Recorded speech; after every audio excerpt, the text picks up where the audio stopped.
Hello crafters! So ito na yung ating video for ref magnet. Papakita ko sa inyo yung settings. So para dito sa ref magnet, gumawa ako ng new material. Kasi yun na yung laging gagamitin. So ayan yung smart cut. Nakikita niyo yung mga extra lines. Yan yung tinatawag na smart cut. So dito, nag-add ako ng new material. Yun yung sa baba. New material type. So, gawin nyo na lang kahit na anong name yung gusto nyo gawin. Ilagay nyo lang. Piliin nyo which machine. And then, make sure yung carriage 2 ang pipiliin nyo kasi naglagay ko dito 1. Carriage 2 kasi nandun yung craft blade natin na 3mm. So, yung force ko dito is 20. Speed is 3.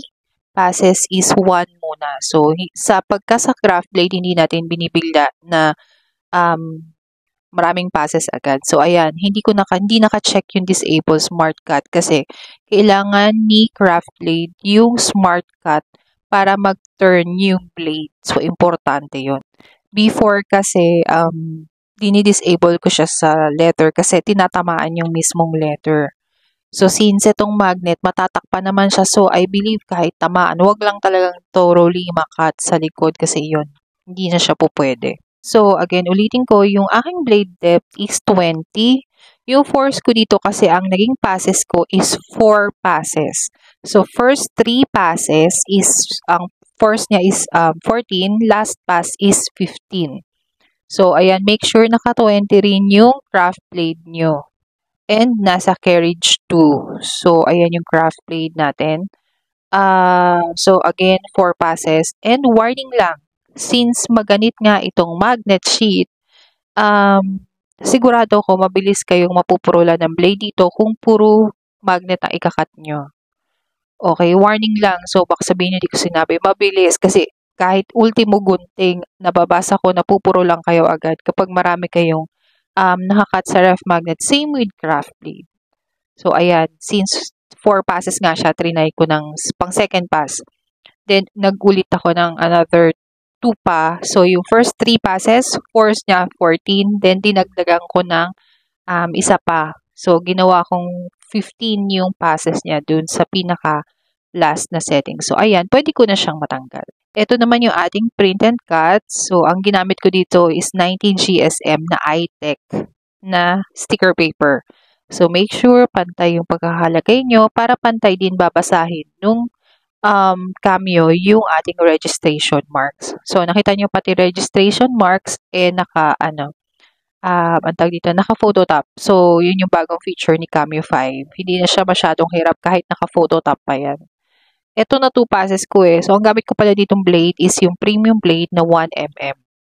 Hindi ko na bago yung settings niya dun sa sa nauna kong ginawa. May ginawa kasi ako eh. So, naka 2 passes siya. So, 1 pass lang pwede na kasi naman to eh, manipis naman. So, ang blade ko dito pala is 7. Ang force ko is 30. So, 1 pass lang kaya naman na. So, ayan. Kita nyo naman, pantay yung pagkakakat nung sticker niya. Nagkamali lang ako sa una. So, inulit ko siya. So, tumama naman. Ayan. So, yung sticker paper natin again is yung iTech na 90 GSM. Parang mas maganda yung printout sa QAF. So, ayun, nasabi ko lang naman, share ko lang. So, ayan. So, yung sticker natin, ididikit na natin dun sa nakakat na magnet. So, mas better siya ng ganun kesa nakadikit na yung sticker nyo sa magnet saka nyo ikakat sa Cameo. Medyo masirap since maganit na nga yung magnet. Maganit pa yung sticker paper na may phototop. So, ayun. Again, warning. Mabilis pupuro lang craft blade nyo kung marami kayong ikakat. So, price it ng maayos. Unang-una, machine ang magkakat sa inyo. Hindi na kayo kakalyuhin kakakat kung sakali mang ganito yung gamitin nyo.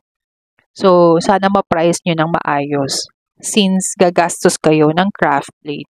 Pero hindi naman kayo kakaliwin, di ba? So, yung mga talagang gustong gamitin yung machine, pangkat ng mga ganitong shape magnet. So, ito na yung chance nyo na gawin. So, ayan na siya. So, papantayin nyo lang naman yung pagkakalagay niya. Easy lang naman siya, hindi naman siya ganun kahirap. Sana ma-price nyo talaga siya ng maayos. So, ayan na yung ating shape na ref magnet using Silhouette Cameo 5. So, ayan. I hope nakatulong ako dun sa mga gusto talaga siyang gamitin. Thank you for watching.